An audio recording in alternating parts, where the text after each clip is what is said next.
Times 7 पल्ट खारिएको चाँदी जस्तै परमेश्वरको वचन छ। अनि परमेश्वरको वचनलाई नै हेर्यो भने पनि वास्तवमा परमेश्वरको वचनको 7 वटा आयाम छ। तर त्यो आयाममा हामी बादमा पुग्छौं। तर यो 7 पल्ट खारिएको भनेको चाहिँ के हो त?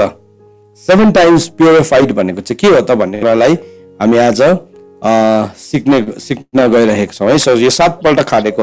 सो परमेश्वरको वचनलाई यदि हामीले हेर्यौं भने परमेश्वरको वचन चाहिँ जब हामी बाइबलमा पढ्छौं वचनलाई परमेश्वरको व्यवस्था पनि भनेको छ, वचनलाई परमेश्वरको विधि पनि भनेको छ, वचनलाई परमेश्वरको आदेश पनि भनेको छ, अनि परमेश्वरको नियम पनि भनेको छ, परमेश्वरको आज्ञा पनि भनेको छ, अनि परमेश्वरको वचनलाई प्रतिज्ञा पनि भनेको छ। सो वचनको 7 वटा डाइमेन्सन्सहरु छ। यो 7 वटा डाइमेन्सन्स वर्डको 7 डाइमेन्सन्स छ। सो त्यो 7 वटा आयामलाई जब हामी हेर्छौं परमेश्वरको वचनको त्यो 7 वटा आयामलाई हामी यसबाट बुझ्न सक्छौं। सो हामीलाई भजन संग्रहले अलरेडी भन्यो कि परमेश्वरको वचनहरु चाहिँ भट्टीमा 7 पल्ट खारेको चाँदी जस्तै छ। सो यो 7 पल्ट खारेको चाँदी चाहिँ किन 7 पल्ट भन्ने कुरालाई भन्यो भन्दाखेरि चाहिँ हामी त्यो कुरालाई अब यहाँ हेर्न गइरहेका छौं। यो कुरालाई हामी बुझ्न अनि सिक्न गइरहेका छौं। सो परमेश्वरको वचन यहाँ नम्बर 1 के भन्दैछ भन्दाखेरि चाहिँ परमेश्वरको वचन चाहिँ तोरा हो भनेको छ, ल हो भनेको छ। ओके, तपाईले मेरो आवाज सुन्दै हुनुहुन्छ होला है सायद है। मैले किनभने मोनिटरमा केही पनि देखेको छैन। मनिष यहाँ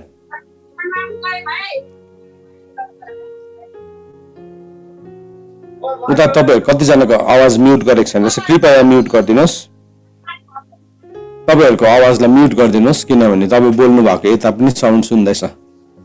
एडमिनले अलिकति यो हेरिदिनुस्, म्युट गर्नु लगाइदिनुस् कसको अनम्युटेड छ साउन्ड।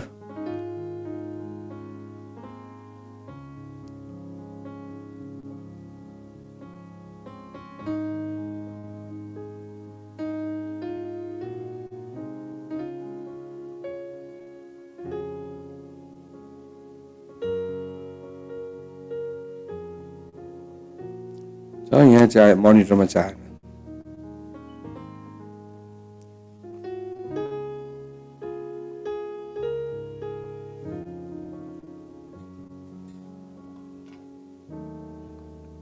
सो हामी परमेश्वरको वचनको बारेमा हामी सिक्दैछौं। सो परमेश्वरको वचनलाई चाहिँ हामीले हिब्रूमा हेर्यौं, त्यसलाई त्यो 7 वटा डिभिजनलाई यदि हामीले हिब्रूमा हामीले त्यसलाई बुझ्यो भने चाहिँ त्यसलाई कसरी भनेको छ त्यसको एक्सप्लेनेसनलाई आज म तपाईसँग शेयर गर्न चाहन्छु। सो आज हामी त्यसको बेसिक भित्र छौं अनि त्यहाँदेखि यो कुरा चाहिँ डेभलप गर्दै हामी लान गइरहेका छौं। सो यहाँ के भन्दैछ भन्दाखेरि चाहिँ नम्बर 1 परमेश्वरको वचनलाई टोरा पनि भनेको छ। टोरा अथवा इंग्लिशमा हो भने ल पनि भनेको छ, अथवा नेपालीमा हो भने चाहिँ त्यसलाई व्यवस्था पनि भनेको छ। सो के भनेको छ त्यसलाई टोरा भनेको छ, त्यसलाई ल भनेको छ, त्यसलाई व्यवस्था भनेको छ। सो यो वचनको चाहिँ यो आयाम फर्स्ट डाइमेन्सन चाहिँ त्यो हो। पहिलो आयाम चाहिँ भजन संग्रह 119 को 65 पद। यो सबै रेफरेन्सेसहरु तपाईले मसँग खोल्नुस्। सिन्स हाम्रो यो एउटा सेमिनार हो, यो हाम्रो बाइबल स्कुल हो अनि हामीले त्यसरी नै यो भर्सेसहरुलाई कोट गर्न अनि लेख्न अनि हेर्न आवश्यक छ। अनि म तपाईलाई के एन्करेज गर्छु भने तपाईले सिक्नु भएको कुरा आफैसँग मात्र नराख्नुस्, तपाईले अरूहरुलाई पनि सिकाउनुस् है। सो यहाँ के भन्दैछ भजन संग्रह 119 को 165 मा भन्दैछ तपाईको व्यवस्थासँग प्रेम गर्नेहरुलाई ठूलो शान्ति हुन्छ र तिनीहरुले ठेस खाने कुनै कारण नै रहँदैन। सो परमेश्वरको वचन चाहिँ एउटा व्यवस्था पनि हो अनि जब एउटा व्यक्तिले परमेश्वरको व्यवस्थालाई प्रेम गर्न थाल्छ त्यसको जीवनमा चाहिँ ठूलो शान्ति भनेको छ है। भन्नु मतलब सानो शान्ति पनि रहेछ। मतलब बाइबलमा जब पनि कुनै शब्दलाई त्यसरी उल्लेख गरेको हुन्छ, अब जस्तो कि साँचो दागको बोट भन्ने मतलब त्यसमा त झुटा दागको बोट पनि छ, साँचो ज्योति भनेपछि झुटा ज्योति पनि छ।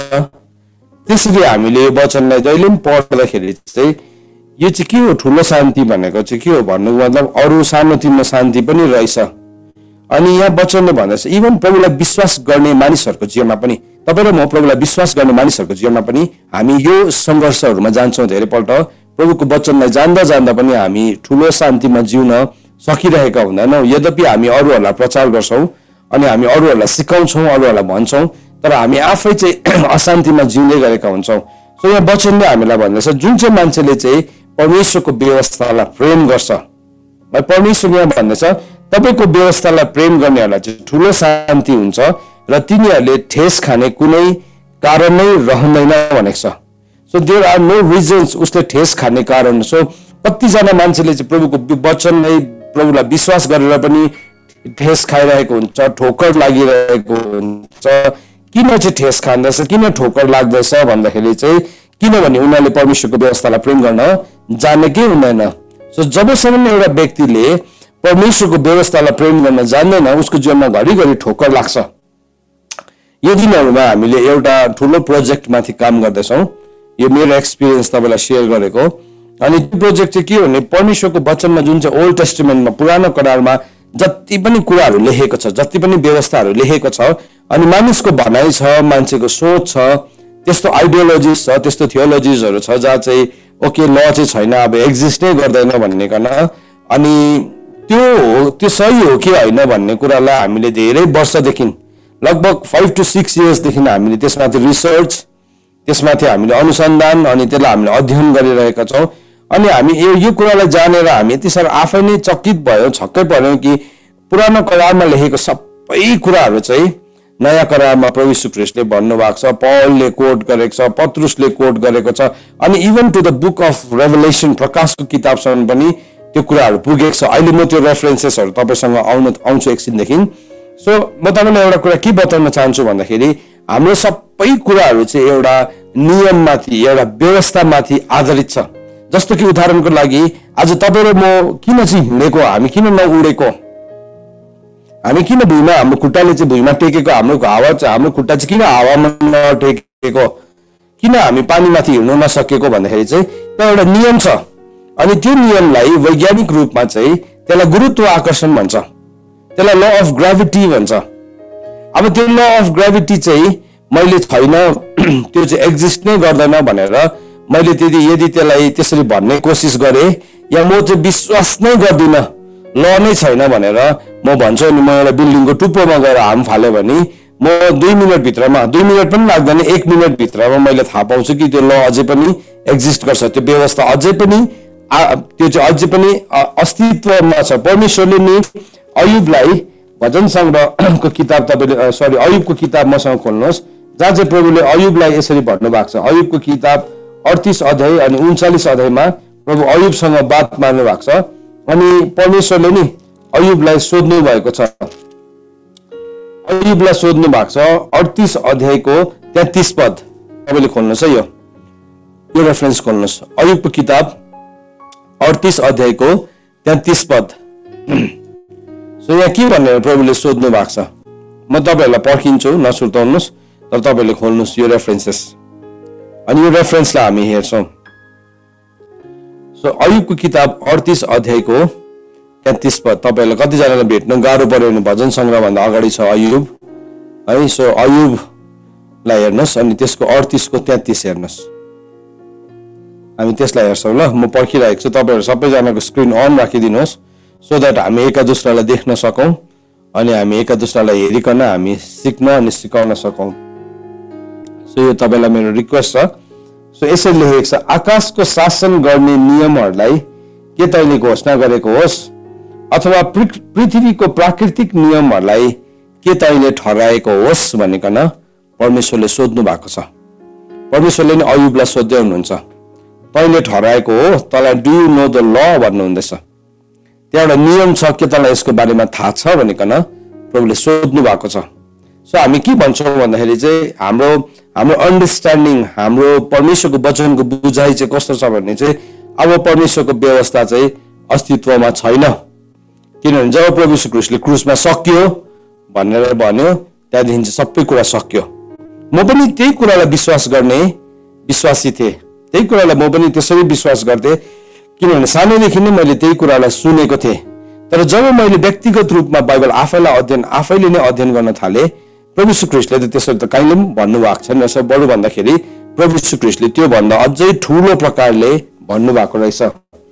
यो ठाउँमा म तपाईँलाई लान चाहन्छु मत्तीको किताब 5 अध्याय। सो म तपाईँलाई मेरो आफ्नो तर्फबाट केही पनि बोल्न चाहदिनँ, तर परमेश्वरको वचनले जे भन्छ हामी त्यसलाई चाहिँ एकदमै ध्यान दिएर मत्तीको किताब 5 अध्यायको 17 देखि लिएर 20 पद। मत्तीको किताब 5 अध्यायको 17 देखि लिएर 20 पद तपाईँले लेख्नुहोस् पनि, तपाईँले खोल्नुहोस् पनि यो खण्डहरूलाई, अनि तपाईँले पढ्नुहोस्। किनभने मोस्ट अफ द टाइम हामीले पढ्ने खण्ड चाहिँ कुन चाहिँ हो भन्दाखेरि चाहिँ मत्तीको किताब 5 अध्यायको 17 पदलाई मात्रै पढिकन हामी थुप्रो कुराहरूलाई एकैछिनमा इनभ्यालिड बनाइदिन्छौँ, अनि हामीले अगाडि पछाडि नपढेको कारणले गर्दाखेरि प्रभु यीशु ख्रीष्टले के भन्नुभएको छ हेर्नुहोस् त यहाँ, म व्यवस्था अथवा अगमवक्ताहरूलाई रद्द गर्न आएको भन्ने नसम्झ, रद्द गर्न त होइन तर पुरा गर्न म आए। अब हामी यति मात्रै पढ्छौँ अनि यति मात्रै पढेर के भन्छौँ, प्रभु यीशु ख्रीष्टले व्यवस्थालाई पुरा गरिदिनु भयो, सक्यो, that is the and, full stop होइन। यो सेन्टेन्स यहाँ सकिँदैन। 18 पद हेर्नुहोस्, यसरी लेखेको छ, किनभने म तिमीहरूलाई साँचो भन्दछु जबसम्म स्वर्ग र पृथ्वी बिति जाँदैन तबसम्म सबै कुरा पुरा नहुन्जेल कुनै किसिमले व्यवस्थाबाट एउटा मात्रा वा बिन्दु बिति जाने छैन। अब हामीले यहाँ के सोध्नु पर्यो भन्दाखेरि चाहिँ यो जबसम्म भनेको चाहिँ कहिले हो त, कहिलेसम्म चाहिँ? सो अब यसको इन्टरप्रिटेसन के हुन्छ फेरि, जबसम्म प्रभु यीशु ख्रीष्ट क्रुसमा चढ्नु भएन, तर यहाँ त्यसो लेखेको छैन। यहाँ के लेखेको छ हेर्नुहोस् त, जबसम्म स्वर्ग र पृथ्वी बिति जान्दैन। सो तपाईँले मैले फर्स्ट थिङ एउटा क्वेसन आफैलाई सोध्नुपर्छ। अस्ति मलाई एकजना छोरीले सोध्दै थियो, बहिनीले, अनि उसले मलाई सोध्दै थियो यसको बारेमा, लको बारेमा, अनि मैले उसलाई एउटा प्रश्न सोधेँ। उसलाई आज त्यो प्रश्न तपाईँहरूलाई पनि सोध्न चाहन्छु। प्रभुले भन्नुभयो जबसम्म स्वर्ग र पृथ्वी बितेर जाँदैन। सो तपाईँहरूलाई एउटा प्रश्न सोध्छु, तपाईँहरूले त्यसको एन्सर आफैलाई दिनुहोस् है, अनि तर दिनु चाहिँ दिनुहोस्। सो फर्स्ट क्वेसन चाहिँ के हो भने, पृथ्वी छ अहिले? कतिजनाले एग्री गर्नुहुन्छ, कतिजना सहमत हुनुहुन्छ कि पृथ्वी छ अहिले भनेर? यसो मलाई हात हल्लाइदिनुहोस् त। ओके, थुप्रोजना सहमत हुनुहुँदो रहेछ, कतिजना सायद सहमत पनि हुनुहुन्न रहेछ। ओके, एनिवेज केही छैन, हामी सहमत भए पनि नभए पनि पृथ्वी छ, एक्जिस्ट गर्छ है। प्रभुले भन्नुभयो जबसम्म पृथ्वी छ।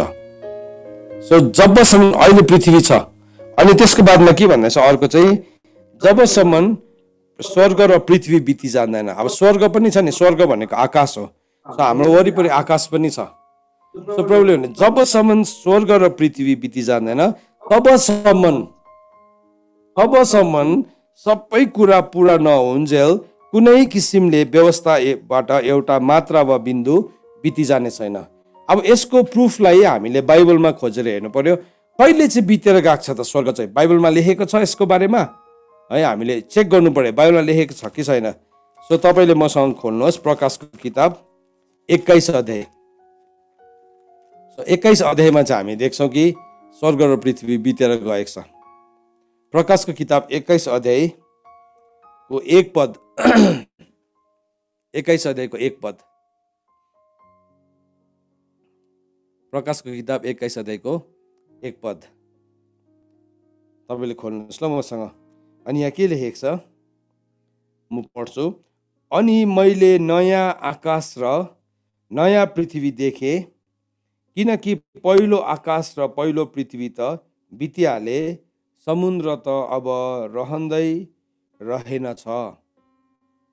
हेर्नुहोस् त, अघि प्रभुले के भन्नुभयो, मत्तीको किताब 5 अध्यायको 18 पदमा भन्नुभयो, किनभने म तिमीहरूलाई साँचो भन्दछु जबसम्म स्वर्ग र पृथ्वी बिति जान्दैन तबसम्म सबै कुरा पुरा नहुन्जेल कुनै किसिमले व्यवस्थाबाट एउटा मात्रा वा बिन्दु बिति जाने छैन।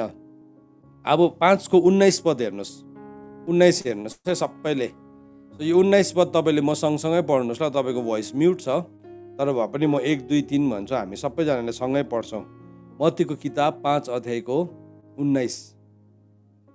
ओके, तपाईँहरू जब रेडी हुनुहुन्छ मलाई हात हल्लाइदिनुहोस् ल, रेडी भइसकेपछि, सो द्याट हामी सँगै पढ्न सक्छौँ। ओके ओके, कतिजना रेडी हुनु भएको छैन रहेछ, तपाईँको हात हल्लेको छैन। कतिजनाले तपाईँ भिडियो अन नै गर्नु भएको छैन, सो तपाईँ रेडी हुनुभयो कि भएन त्यो पनि थाहा छैन मलाई। ओके, म 1 2 3 भन्छु, हामी पढौँ ल। 1 2 3। यसै कारण जसले यी साना भन्दा पनि साना आज्ञाहरूमध्ये एउटा भङ्ग गर्ला र मानिसहरूलाई त्यस्तै गर्न सिकाउला, स्वर्गको राज्यमा त्यो सबैभन्दा सानो कहलाइनेछ।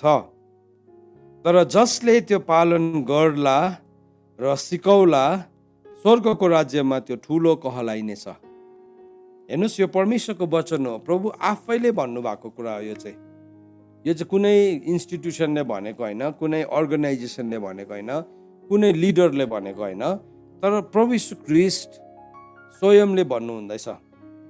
सो हाम्रोमा चाहिँ कतिपल्ट यस्तो अन्डरस्ट्यान्डिङ आउँछ कि ओके अब व्यवस्था छैन, किनभने हाम्रो पिता पुर्खादेखि हामीले प्रभु चिनेको दिनदेखि यस्तै शिक्षा लिएर आएको हो। सो त्यो शिक्षा अनुसार हामी चल्नुपर्छ। आज तपाईँले मलाई फर्स्टमै तपाईँहरूको स्कुलको फर्स्ट क्लास तपाईँले मलाई दिनुभएको छ, तर म तपाईँलाई च्यालेन्ज गर्न चाहन्छु, सुरुमै तपाईँ परमेश्वरको वचनलाई मान्नुहुन्छ कि तपाईँ मान्छेको कुरालाई मान्नुहुन्छ? आज यदि हामी परमेश्वरको वचनलाई मान्छौँ भने चाहिँ म एकपल्ट फेरि पढ्छु। यसकारण जसले यी साना भन्दा पनि साना आज्ञाहरूमध्ये एउटा भङ्ग गर्ला। सो परमेश्वरले हामीलाई सानो आज्ञाहरू दिनुभएको छ, सानो आज्ञाहरू दिनुभएको छ। त्यो आज्ञा नमान्दाखेरि नि मान्छे नरकुण्ड जान्दैन, किनभने बाइबलमा लेखेको छ दुई किसिमको पाप हुन्छ। There are two type of sins. यो एउटा औँला मत्तीको किताब 5 अध्यायमा राख्नुहोस्, अर्को औँला चाहिँ तपाईँले अर्कोपट्टि कहाँ के खोल्नुहोस् भन्दाखेरि चाहिँ पहिलो यूहन्ना 5 अध्याय खोल्नुहोस्। र तपाईँलाई मसँग पढ्नु हुँदाखेरि चाहिँ तपाईँले बाइबल एकदम खोल्नुपर्ने हुन्छ है। सर तपाईँले सबै यो बाइबलको एक एकवटा खण्डलाई खोलेर हेर्नुहोस्।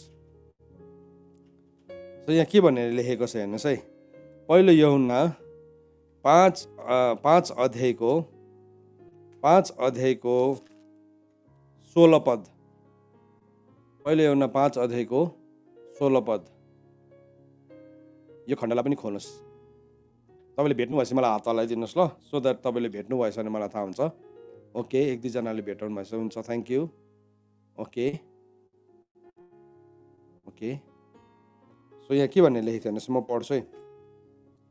यदि कसैले आफ्नो भाइलाई पाप गरेको देख्छ, तर यस्तो पाप जसको फल मृत्यु त होइन, त्यसले प्रार्थना गर्नेछ र परमेश्वरले त्यसलाई जीवन दिनुहुनेछ।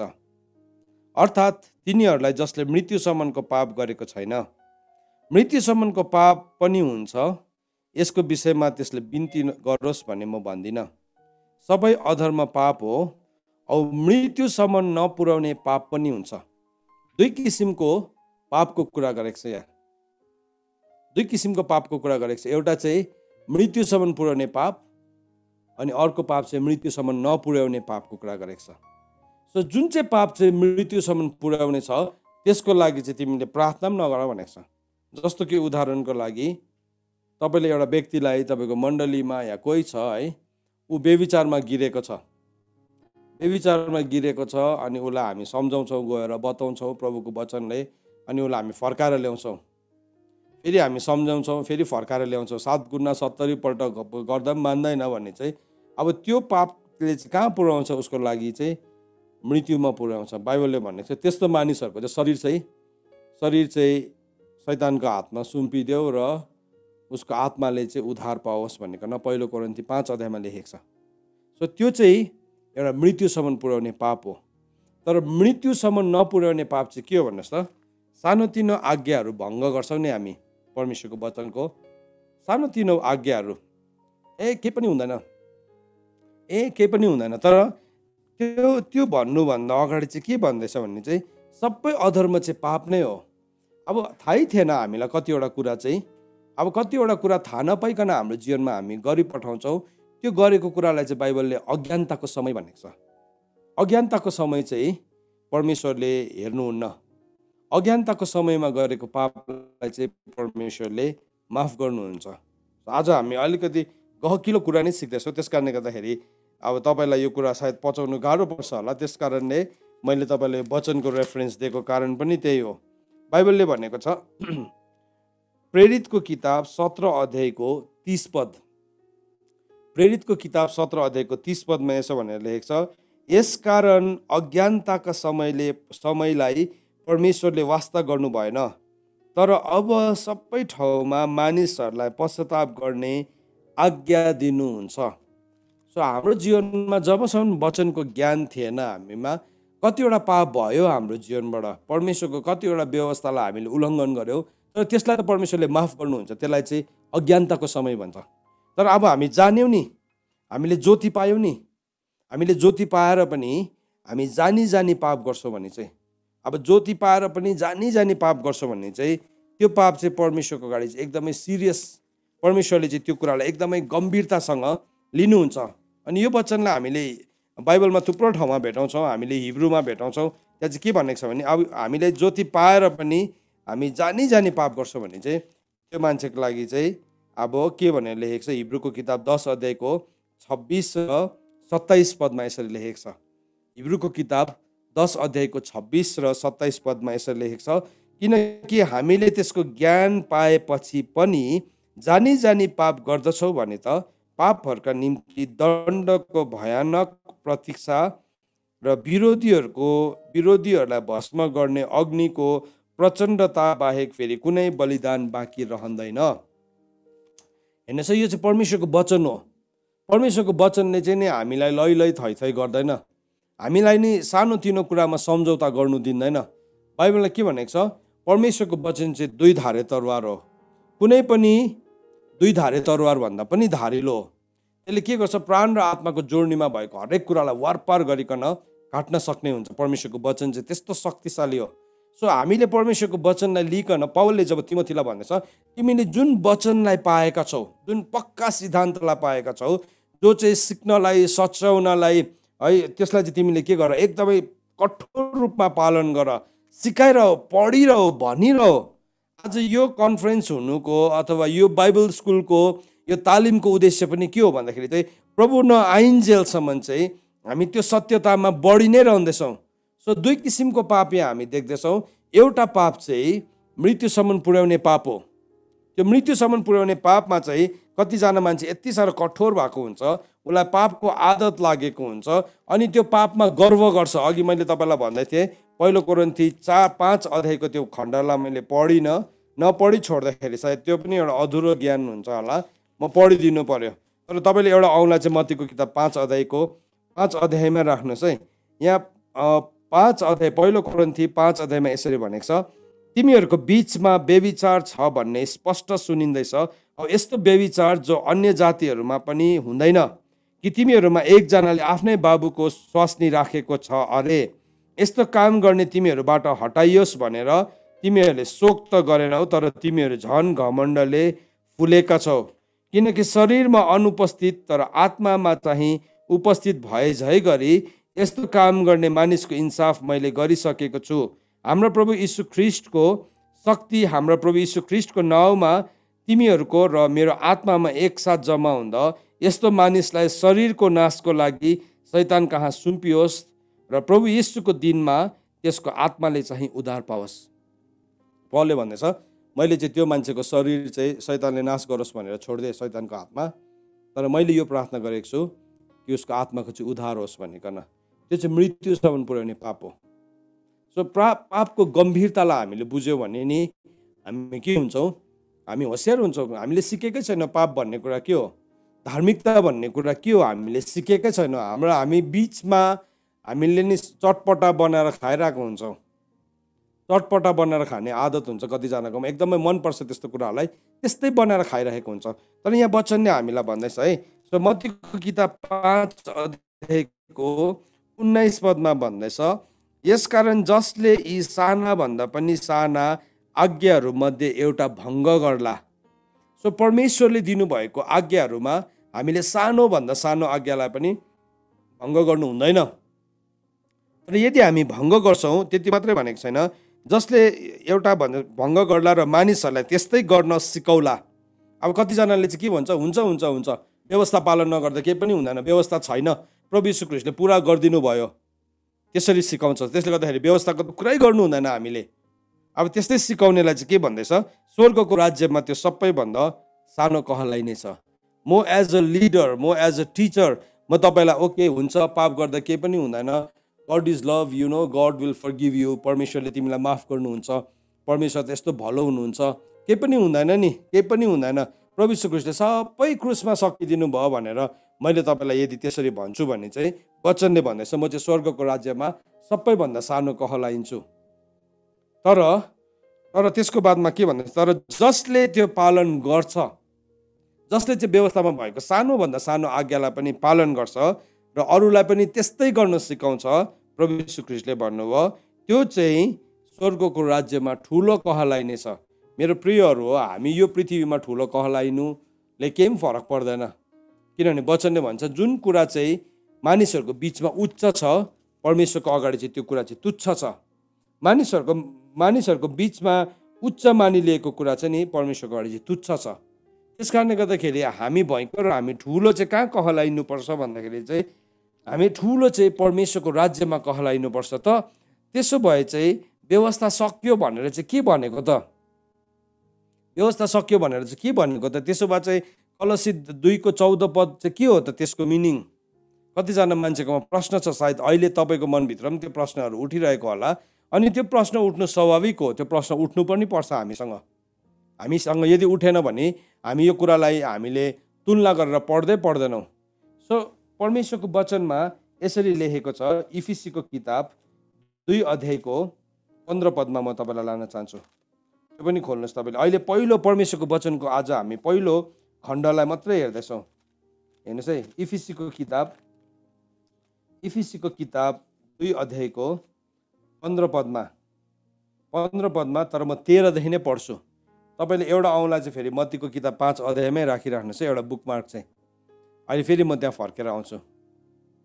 यहाँ हेर्नुहोस् ल, यसो भनेर लेखेको छ 13देखि, तर अब तिमीहरू जो एकपल्ट ख्रीष्ट यीशुबाट टाढा थियो, ख्रीष्टको रगतले नजिक भएका छौ, किनकि हाम्रो शान्ति उहाँ नै हुनुहुन्छ, जसले बीचको छेक्ने बार तोडेर दुवैलाई यसरी मिलाप गराएर आफैमा एउटा नयाँ मानिस उत्पन्न गर्नलाई धार्मिक विधानहरूमा भएका आज्ञाहरूको व्यवस्था अथवा शत्रुतालाई उहाँले आफ्नै शरीरमा खारिज गर्नुभयो। औ यसबाट शत्रुतालाई नाश गरेर क्रुसद्वारा परमेश्वरसँग दुवैलाई एउटै शरीरमा मिलाप गराउनु भयो। अब यहाँ के भन्दैछ हेर्नुहोस् है, अब यो वचनले त फेरि अर्कै कुरा गरे जस्तो बुझ्छौँ हामी। प्रभु यीशु ख्रीष्टले के गर्नुभयो अरे 15 पद अनुसार चाहिँ उहाँले चाहिँ आज्ञाहरूको व्यवस्था अथवा शत्रुतालाई चाहिँ उहाँले आफ्नै शरीरमा खारिज गर्नुभयो। अब यसको अर्थ म तपाईँलाई बुझाउन चाहन्छु। सो हामीले जब लेवीको किताबलाई पढ्छौँ, लेवीको किताब बाइबलमा पुरानो करारमा पढ्ने बित्तिकै लेवीको किताब कसरी सुरु हुन्छ भन्दाखेरि चाहिँ पाप बलि, दोष बलि, मेल बलि त्यसरी सुरु भएको छ। लेवीको किताब तपाईँले 1-2 अध्यायलाई पढ्नु भने 2 अध्याय पाप अन्न बलिको बारेमा लेखेको छ, 3 अध्याय मेल बलिको बारेमा लेखेको छ, 4 अध्याय पाप बलिको बारेमा लेखेको छ, 5 अध्याय दोष बलिको बारेमा लेखेको छ। सो त्यहाँ बलि छ। सो त्यति बेला चाहिँ के गर्नु पर्थ्यो, केही गरे कि त अब परमेश्वरको अगाडि एउटा बलिदान लगेर जाइहाल्नु पर्थ्यो। अब केही नहुने मान्छेले पनि एउटा ढुकुर भए पनि, एक जोडी ढुकुर भए पनि लगेर जानु पर्थ्यो। त्यो पनि नकिन्नु सक्नेले एक मुठी पिठो भए पनि लगेर जानु पर्थ्यो प्रभुको उपस्थितिमा, किनभने प्रभुले भन्नुभएको थियो मेरो अगाडि चाहिँ कोही पनि रित्तो हात नआउनु भन्ने गर्न।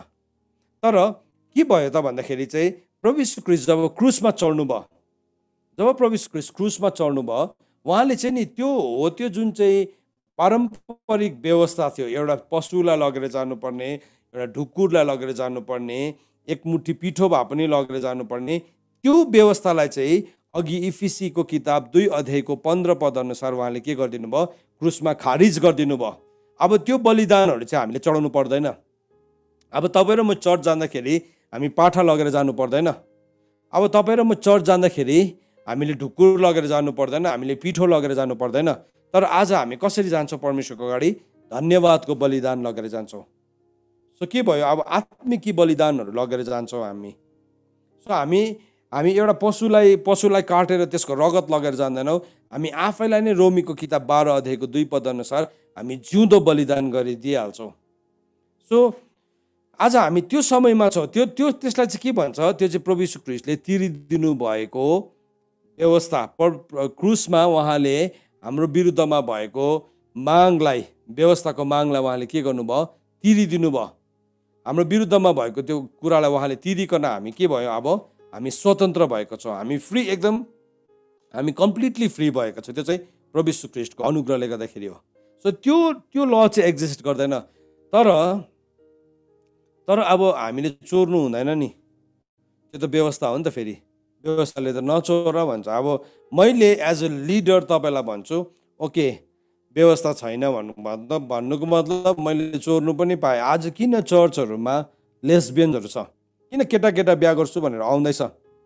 किन केटी बिहा गर्छु भनेर आउँदैछ भन्दाखेरि चाहिँ किनभने हामी आफैले भन्यौँ नि त, हामी आफैले भन्यौँ व्यवस्था त छैन भनिकन। सो व्यवस्थाले त के भन्यो, परमेश्वरले त नर र नारी गरिकन बनाउनु भएको हो, स्त्री र पुरुष गरेर परमेश्वरले सृष्टि गर्नुभएको।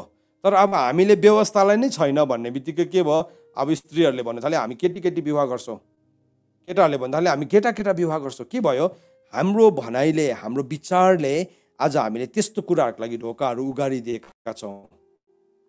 यो चाहिँ एउटा भयानक कुरा हो। अनि यो चाहिँ हामीले जान्नुपर्ने कुरा पनि हो।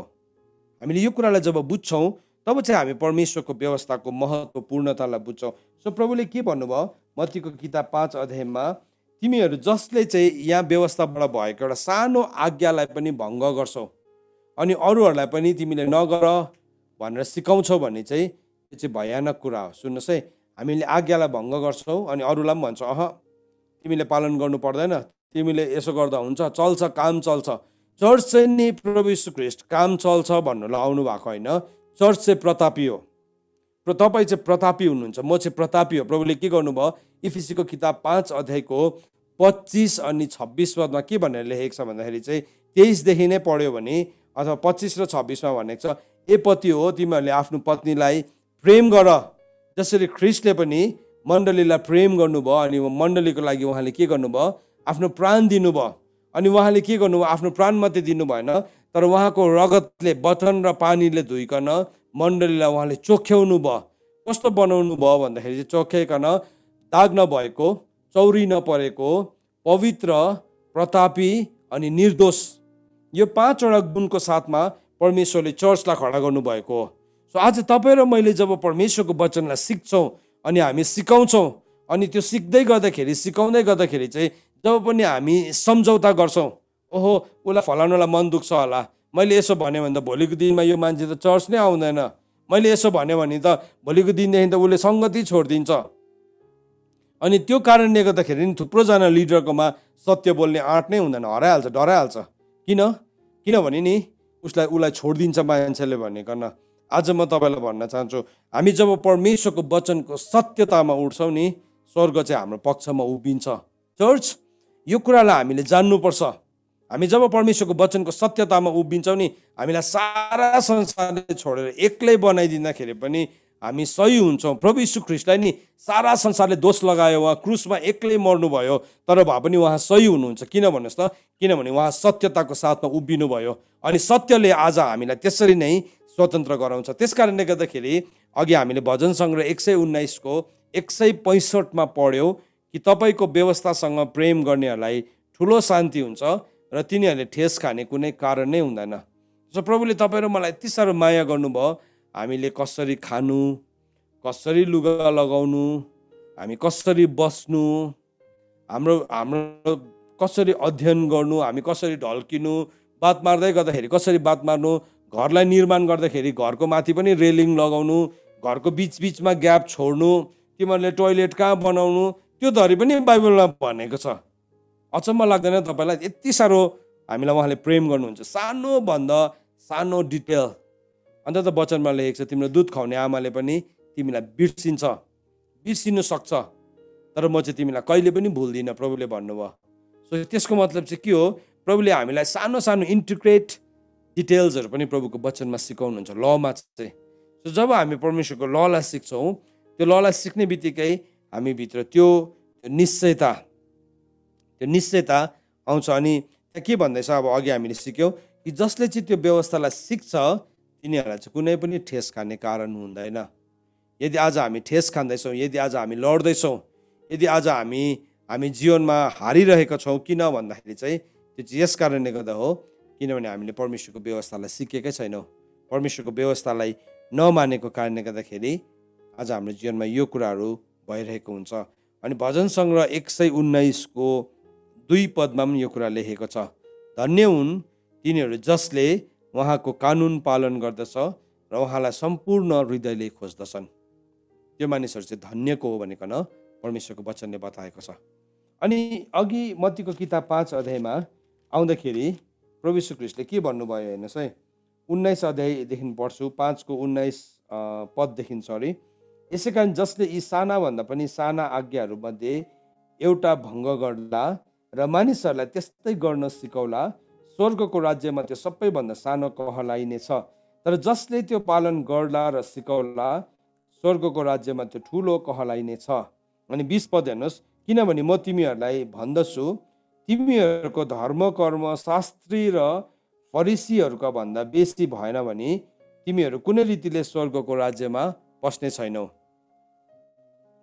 अब यो कुरा भन्नुहुने चाहिँ यीशु ख्रीष्ट हो। यो कुरा चाहिँ पौलले भनेको भए अर्कै सायद हुन्थ्यो होला, पत्रुसले भनेको भए पनि ओके हामी भन्थ्यो होला, ओके त्यो त पत्रुसले भनेको हो नि, या तिमोथीले भनेको हो पनि हामी भन्थ्यो होला, ओके त्यो त तिमोथीले भनेको भनेर हामी भन्थ्यो होला। तर यहाँ चाहिँ के भन्दैछ, यो भन्नुहुने चाहिँ को हुनुहुन्छ, स्वयं यीशु ख्रीष्ट हुनुहुन्छ। अनि त्यसको बादमा प्रभु यीशु ख्रीष्टले के गर्नुभयो भने नि व्यवस्थालाई बुझाउन थाल्नुभयो। अब यहाँ तल 21 देखि लिएर हामीले तलसम्म गएर 6 अध्याय है, हामीले 6 अध्यायको 8 पदसम्म हामीले पढ्यो भने प्रभुले व्यवस्थालाई एक्सप्लेन गर्दै जानुभयो, उहाँले बुझाउँदै जानुभयो। म तपाईँलाई एउटा इक्जाम्पल दिन चाहन्छु यहाँ, जस्तो कि उदाहरणको लागि 21 देखि हेर्नुहोस्, यहाँ 21 देखि प्रभुले एउटा उदाहरण दिनुभयो, उदाहरण होइन, प्रभुले त्यसलाई एक्सप्लेन गर्नुभयो। यसो भनेर लेखेको छ, तिमीहरूले सुनेका छौ प्राचीन समयकोहरूलाई यसो भनेको थियो, हत्या नगर, do not murder. So 10th कमान्डमेन्टमा 10 वटा आज्ञामा यो एउटा आज्ञा हो, यु स्याल नट मर्डर। तिमीले सुनेको छौ त हत्या चाहिँ नगर्नु भनेकन, तर प्रभुले के भन्नुहुँदैछ हेर्नुहोस् है, हत्या नगर, तर जसले हत्या गर्छ त्यो इन्साफको योग्य हुनेछ। तर म तिमीहरूलाई भन्दछु, जो कोही आफ्नो भाइसँग रिसाउला त्यो इन्साफको योग्य हुनेछ, जसले आफ्नो भाइलाई ए बेवकुफ भन्ला त्यो महासभाको योग्य हुनेछ, र जसले त्यो मूर्ख भन्ला त्यो नरकको आगोको योग्य हुनेछ। अब प्रभुले व्यवस्था भङ्ग भयो भन्नु भएन, व्यवस्था सकियो भन्नु भएन, तर प्रभुले भन्नुहुँदैछ अब व्यवस्थाको अझै गहन कुरा म तिमीहरूलाई भन्दैछु, अझै त्यो भन्दाखेरि डिपर कुरा म तिमीहरूलाई एक्सप्लेन गर्दैछु। सो यहाँ भन्दैछ, तैँले चाहिँ यदि तिमीहरूमध्ये कसैले आफ्नो भाइलाई चाहिँ के भन्छ, अब तिमीहरूले आफ्नो भाइलाई चाहिँ रिसायो मात्रै भने पनि त्यो चाहिँ कस्तो हुन्छ अरे भन्दाखेरि चाहिँ त्यो चाहिँ इन्साफको योग्य हुन्छ। कतिजना मान्छे रिस्सा हुन्छ नि प्रभुमा आएर पनि, रिस्सा बेहोरा छोडेकै हुँदैन। किन छोडेको हुँदैन भन्दाखेरि चाहिँ उसलाई लाग्छ रिसाउनु त केही ठुलो प्रब्लम होइन, तर प्रभु यीशु ख्रीष्टले भन्नुभयो त्यो त ठुलो प्रब्लम हो भन्नुभयो। अघि लमा त के भनेको थियो, हत्या नगर। सो जबसम्म तैँले हत्या गर्दैनस् जति पनि रिसाउनु पायो, सो हत्या त गरिहालेको छुइनँ नि, मैले त्यसको टाउको त छिनाइहालेको छुइनँ नि, तर मुखले के गर्छ, यति साह्रो फोहोर बोली गर्छ, यति साह्रो कटु शब्दहरू प्रयोग गर्छ, यति साह्रो मन भाँचिने कुराहरू गर्छ, हो त्यो व्यक्ति चाहिँ प्रभु आफैले भन्नुभएको त्यो चाहिँ इन्साफको योग्य हुन्छ। सो उहाँले व्यवस्थालाई घटाउनु भएन, तर उहाँले के गर्नुभयो, व्यवस्थालाई ठुलो गर्नुभयो, व्यवस्थालाई ठुलो गर्नुभयो। परमेश्वरको वचनमा नि यशायाको किताब 41 अध्याय, तपाईँले मसँग खोल्नुहोस्, यशायाको किताब 5 अध्यायमै बस्नुहोस्, एउटा औँला चाहिँ, अनि फेरि हामी यशायामा जान्छौँ, अनि त्यहाँ के भनेको छ हामी हेर्छौँ। यशायाको किताब तपाईँले खोल्नुहोस्, जहाँ चाहिँ परमेश्वरले आफ्नो धार्मिकताको खातिर के गर्नुभएको छ। यशायाको किताब 42 अध्यायको 21 पद, यशाया 42 को 21 पद, यो पनि तपाईँले खोल्नुहोस् मसँग है। यशाया 42, आइजाया 42 वर्स 21, च्याप्टर 42 वर्स 21, यहाँ के भनेको छ, आफ्नो धार्मिकताको खातिर व्यवस्थालाई ठुलो गर्न र त्यो महिमित पार्न परमप्रभुलाई खुसी लाग्यो भनेको छ। हेर्नुहोस् है, अघि प्रभुले के भन्नुभएको छ, मत्तीको किताब 5 अध्यायको 20मा, तिमीहरूको धार्मिकता चाहिँ फरिसी शास्त्रीहरूको भन्दाखेरि ठुलो भएन भने चाहिँ तिमीहरूले कुनै किसिमले स्वर्गको राज्यमा प्रवेश गर्न पाउँदैनौ भन्नुभयो। फरिसी शास्त्रीको भन्दाखेरि चाहिँ तिम्रो व्यवस्था चाहिँ ठुलो भएन भने। सो अब त्यो व्यवस्थालाई ठुलो चाहिँ कसरी प्रभुले बनाउनु भयो अरे भन्दाखेरि चाहिँ यहाँ यशायाको किताब 42 अध्यायको 21 पदमा लेखेको छ, परमेश्वरले आफ्नो धार्मिकताको खातिर, for the sake of his righteousness, परमेश्वरको धार्मिकताको खातिर उहाँले के गर्नुभयो, the Lord was pleased for his righteousness sake to magnify his law and to make it glorious. So प्रभु यीशु ख्रीष्टले के गर्नुभयो, ललाई घटाउनु भएन। अघि मत्तीको किताब 5 अध्यायको 21 देखि हामी पढ्दैछौँ, उहाँले व्यवस्थालाई घटाउनु भएन। ओके, व्यवस्था सक्यो, व्यवस्था चाहिँदैन भन्नु भएन, तर उहाँले त्यसलाई म्याग्निफाई गर्नुभयो। यहाँ यसरी लेखेको छ, तिमीहरूले सुनेका छौ प्राचीन समयकोहरूलाई यसो भनेको थियो, हत्या नगर, तर जसले हत्या गर्छ त्यो इन्साफको योग्य हुनेछ। तर म तिमीहरूलाई भन्दैछु, कोही आफ्नो भाइसित रिसाउला, त्यो इन्साफको योग्य हुनेछ, र जसले आफ्नो भाइलाई ए बेवकुफ भन्ला त्यो महासभाको योग्य हुन्छ, र जसले त्यो मूर्ख भन्ला त्यो नरकको आगोको योग्य हुन्छ। सो अब त्यो त हत्या गरेको भन्दा पनि ठुलो रहेछ। अब जब मैले व्यवस्थालाई जान्दैछु नि, परमेश्वरको धार्मिक व्यवस्थालाई, अब त्यो धार्मिक व्यवस्थालाई मैले जान्दै गर्दाखेरि त के भयो, यशायाको किताब 42 अध्यायको 21 पद अनुसार त उहाँले त व्यवस्थालाई घटाउनु भएन, उहाँले त व्यवस्थालाई झन् ठुलो बनाउनु भयो। उहाँले झन् ठुलो बनाउनु भयो। अनि मलाई के सिकाउनु भयो भन्दाखेरि चाहिँ, तँ तेरो भाइसँग रिसाइस मात्रै भने पनि त्यो इन्साफको योग्य हुन्छस्। अनि तँ तेरो भाइसँग तैँले उसलाई मूर्ख भनिस् भने त नरकको आगोको पनि योग्य हुन्छ। सो प्रभुले व्यवस्था घटाउनु भएन, व्यवस्थालाई त झन् ठुलो पो बनाउनु भयो। सर आज हाम्रो चर्चको चाहिँ के प्रब्लम छ, हामी क्रिस्चियन्सहरूको चाहिँ के प्रब्लम छ भन्दाखेरि चाहिँ हामी एकदमै एउटा सिम्पल ब्ल्याङ्केट ओढाइदिन्छौँ अनि भन्छौँ ओके व्यवस्था छैन, देयर इज नो ल। अब तिमीलाई जे गर्नु मन लाग्यो, जस्तो गर्नु मन लाग्यो, जस्तो खानु मन पर्यो, जस्तो बस्नु मन पर्यो, तिमी बस्दा हुन्छ। कतिवटा ठाउँमा त नि आजको दिनमा मान्छेलाई व्यभिचार गर्नु पाप हो भनेर पनि थाहा छैन। व्यभिचार गर्नु पाप हो, क्रिस्चियन्सहरूलाई पनि थाहा छैन, कतिजनालाई फ्लटिङ पाप हो भनिकन। फ्लटिङ पाप हो, तपाईँ ट्रान्सपेरेन्ट नहुनु, तपाईँको पति या पत्नीसँग तपाईँ ट्रान्सपेरेन्ट नहुनु पाप हो भनेर पनि थाहा छैन मान्छेलाई। त के छ, इट्स माई लाइफ, मेरो जिन्दगी, म ट्रान्सपेरेन्ट हुँदिनँ। सुनेछ, that is a great sin in the sight of God. परमेश्वरको दृष्टिमा चाहिँ नि त्यो ठुलो पाप हो, ठुलो पाप हो। त्यस कारणले गर्दाखेरि परमेश्वरले हामीबाट ट्रान्सपेरेन्सी माग्नुहुन्छ। र त्यो ट्रान्सपेरेन्सी चाहिँ कहाँबाट आउँछ, त्यो चाहिँ लबाट आउँछ। अनि प्रभुले फेरि अझै एक्सप्लेन गर्दै जानुभयो 27 पदमा हेर्नुहोस्, तिमीले यसो भनेको सुनेको थियौ, तैँले व्यभिचार नगर, तर म तिमीहरूलाई भन्दैछु, जसले कोही स्त्रीलाई खराब इच्छाले हेर्दछ त्यसले अघिबाटै त्यसको हृदयमा व्यभिचार गरिसकेको हुन्छ। सो व्यभिचार भनेको त नि शरीरको भन्दा पनि ठुलो कुरा त हृदयको कुरा पो रहेछ। सो अघि त के भनेको सुनेको थियो, व्यभिचार नगर, लले त त्यो भनेको थियो। प्रभुले के गर्नुभयो, ललाई घटाउनु भएन, तर हामीले चाहिँ के भन्यो, अब ल नै छैन, व्यवस्थै छैन। सो त्यो व्यवस्थै छैन भनेपछि त अब व्यभिचार गर्दा पनि भयो। सो मान्छे के छ, एउटा बिहा गर्यो, मन परेन, छोड्यो है, त्यो रिलेसनसिपभित्र पस्दाखेरि पनि कभर्नेन्ट थिएन, निस्किँदाखेरि पनि कभर्नेन्ट थिएन। के भयो, ब्रोकन म्यारेजेसहरू छ आज भत्केको विवाहहरू छ। एउटा मन पर्यो, त्यहाँदेखि उसँग बस्यो, मन मिलेन, छोडिदियो। तपाईँलाई थाहा छ, क्रिस्चियन परमेश्वरको व्यवस्था अनुसार चाहिँ क्रिस्चियन म्यारेज चाहिँ त्यति बेला मात्रै तोडिन्छ जब चाहिँ त्यहाँ व्यभिचारको प्रमाण हुन्छ, प्रुफ अफ एडल्ट्री। त्यहाँदेखि मतलब इभन लमा पनि तपाईँ कोर्ट अफ लमा जानुभयो भने Hindu marriage act, Christian marriage act, Muslim marriage act छ। क्रिस्चियन म्यारेज एक्टले चाहिँ के भन्छ भन्दाखेरि चाहिँ अदर देन एडल्ट्री, व्यभिचार बाहेक चाहिँ अरू कुनै कारणले गर्दाखेरि पनि विवाह विच्छेद हुन सक्दैन। एकपल्ट एउटा मान्छे करारभित्र पस्यो विवाहको भने। तर आज त के भयो, विवाह विच्छेद गर्नु त हामीलाई अर्को मोबाइल फोन किनेको जस्तो लाग्छ। हामीलाई आइफोन 6 चलाउँदै थियो, 7 आयो भने 6लाई चाहिँ फेरि गएर रिप्लेस गरेर स्टोरमा 7 साटेर लिएर आएको जस्तै है। त्यहाँदेखि अहिले त 12, 13 पुग्यो, जति अपग्रेड भयो मेरो विवाह पनि त्यति नै अपग्रेड, मेरो पति पनि त्यति अपग्रेड, पत्नी पनि त्यस्तो। That is not fun. परमेश्वरको वचनले के गर्नुभयो, प्रभुले ग्लोरियस बनाउनु भयो ललाई। परमेश्वरको वचन चाहिँ यति साह्रो स्ट्रङ छ। तपाईँलाई सायद मन परेन होला यो कुरा, अल राइट, केही छैन, किनभने यो मलाई मन पर्नु र मलाई मन नपर्नुमाथि परमेश्वरको वचन आधारित नै छैन। परमेश्वरको वचन चाहिँ त्यो कुनै ढुङ्गा, बाइबलमा के भनेको छ, यीशु ख्रीष्ट चाहिँ बाँधाको चट्टान हुनुहुन्छ भनेको छ। He is the rock of offence भनेको छ यीशु ख्रीष्टको एउटा नाममा। हामी यीशु ख्रीष्टको राम्रो राम्रो नामहरू मात्रै हामी है, शान्तिको राजकुमार हो यस्तो नामहरू मात्रै मनपर्छ। हामी कहिले पनि नि बाँधाको चट्टान भन्ने नाम मन पर्दैन हामीलाई।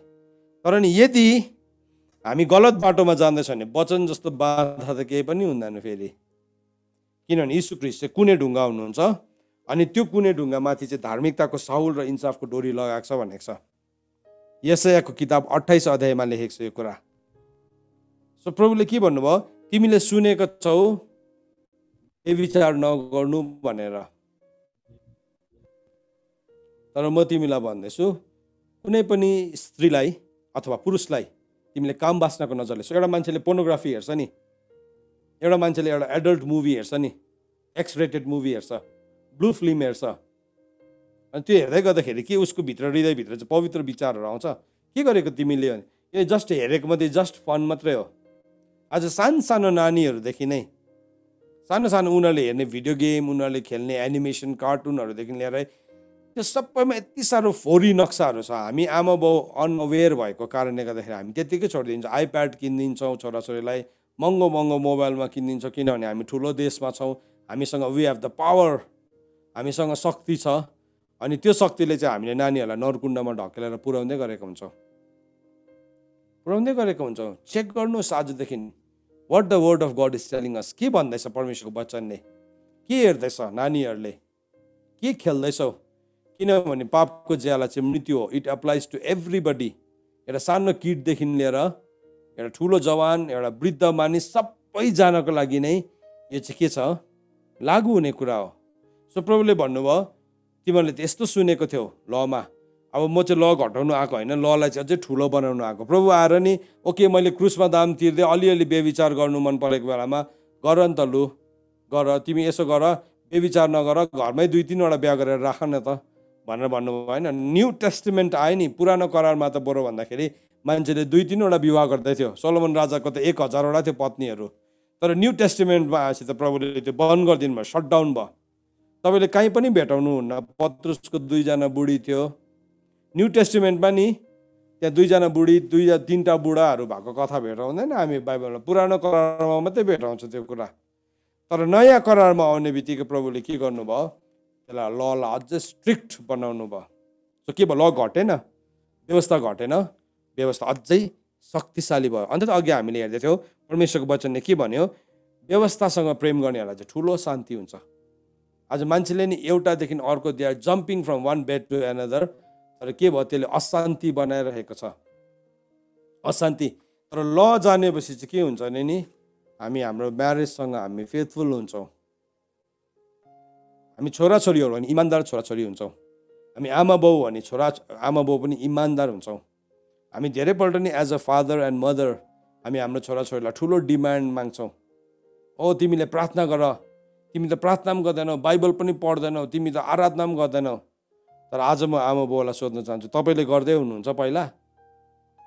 सायद तपाईँलाई यो प्रश्न कसले पनि सोधेको छैन होला, तर आज यो सेमिनार हो नि त। तपाईँले मसँग भक्कु रिसाउनु भने पनि तपाईँले मलाई अर्को पालिदेखि बोलाउनुहुन्न, नो प्रब्लम, सकिहाल्छ। तपाईँ साइन आउट गर्नुहुन्छ, नो प्रब्लम। तर सत्यता त बोली नै राख्यो भने के हुन्छ, एक दिन सत्यताले चाहिँ काम गर्छ। म सोध्न चाहन्छु आज आमा बाउलाई, तपाईँ उदाहरण हुनुभएको छ, बाइबलमा भनेको छ उदाहरण हो, बगालको उदाहरण हो भनेको छ। हेर्नुहोस् है, बगालको तिमी उदाहरण हो, be the example of the crowd भनेको छ। प्रभुले ललाई घटाउनु भएन, प्रभुले ललाई ठुलो बनाउनु भयो। अन्त त पौलले भनेको छ तिमीहरूको बिचमा चाहिँ नि थुप्रो शिक्षा दिने मान्छेहरू थुप्रो छ, तर म चाहिँ तिमीहरूको बिचमा बाउ भएर आएँ। अब यो चाहिँ आत्मिक पिता भनेको होइन, फेरि अहिले डरलाग्दो सिजन चलिरहेको छ आत्मिक पिताको। त्यस्तो खालको पिता नि छडी लगाउने पिता हो। आएर नि सम छडी लगाइराखेर ठिक पार्थ्यो उसले। अर्को ठाउँमा त के भनेको छ, तिमीहरूसँग म छडी लिएर आउनुपर्ने हो कि भनेर चिठी पनि लेखेको छ पौलले है। आज तपाईँसँग वचनको छडी, मसँग वचनको छडी। दाउदले भनेको छ धर्मात्माले मलाई कुटोस्, त्यो चाहिँ मेरो लागि के हो, त्यो चाहिँ मेरो लागि तेल हो, मेरो शिरले चाहिँ त्यसलाई इन्कार नगरोस् भनेको छ। अनि भजन सङ्ग्रह 119 को 2 पदमा हामीले पढ्यौँ है, ती मानिसहरू धन्यको हुन् जसले तपाईँको व्यवस्थालाई पालन गर्छ। जसले तपाईँको व्यवस्थालाई पालन गर्छ तिनीहरू धन्यको हो। भजन हितोपदेश 28को 7 पदले के भन्छ? हितोपदेश 28को 7 पदले भन्दछ, व्यवस्था पालन गर्ने छोरो बुद्धिमान हुन्छ, घिचुवा मानिसहरूसँग सङ्गत गर्ने छोराले आफ्नो बाबुको अपमान गर्छ। सो के भन्दैछ? एउटा छोराले व्यवस्थालाई पालन गर्छ भने चाहिँ त्यो छोरा बुद्धिमान हुन्छ। हामी नि हाम्रो छोराछोरीहरूलाई बुद्धिमान बनाउनुको लागि सबैभन्दा महँगो स्कुलमा हाल्ने कोसिस गर्छौँ। अनि हामी भन्छौँ म त पढ्नु पाइनँ, मैले त दुःख पाएँ, म मेरो छोराछोरीलाई चाहिँ एकदमै महँगो इन्स्टिट्युसनमा हाल्छु, महँगो कलेजमा हाल्छु। त्यहाँ गएर झन् भत्केर आउँछ, त्यो भत्ताभुङ्गै भएर आउँछ। किनभने त्यहाँ त यति साह्रो बिग्रेको फुटेको टुटेकोहरू छ, किनभने धन त कतिकोमा छ। तर वचनले हामीलाई यहाँ के भन्दैछ? जसले चाहिँ व्यवस्थालाई पालन गर्छ नि त्यो व्यक्ति चाहिँ के हुन्छ? त्यो व्यक्ति चाहिँ आशिषित हुन्छ, बुद्धिमान हुन्छ। तर घिचुवासँग मित्रता गर्ने चाहिँ के हुन्छ? त्यसले चाहिँ आफ्नो बुवाको अपमान गर्छ। सो परमेश्वरले हामीलाई के गर्नु हुँदैछ त? सो वचनको 7वटा आयाममा पहिलो आयाम चाहिँ के रहेछ? द्याट इज द ल, परमेश्वरको व्यवस्था। म तपाईँहरूलाई एन्करेज गर्छु परमेश्वरको व्यवस्थालाई हेर्नुहोस् के भन्छ। अझै अर्को कुरा हामीले के सिक्यौँ? 2 किसिमको पाप छ, एउटा मृत्युसम्म पुर्याउने अनि अर्को मृत्युसम्म नपुर्याउने। सो जब परमेश्वरको लेखेको आज्ञाहरूलाई हामी पालन गर्दैनौँ, त्यो आज्ञा पालन नगर्दाखेरि हाम्रो मृत्युसम्म हामी पुग्दैनौँ। तर अनन्त राज्यमा चाहिँ हाम्रो हिस्सा, अनन्त राज्यमा हाम्रो भाग चाहिँ यति साह्रो सानो हुन्छ किनभने हामीले परमेश्वरको व्यवस्थालाई पालन गरेका छैनौँ।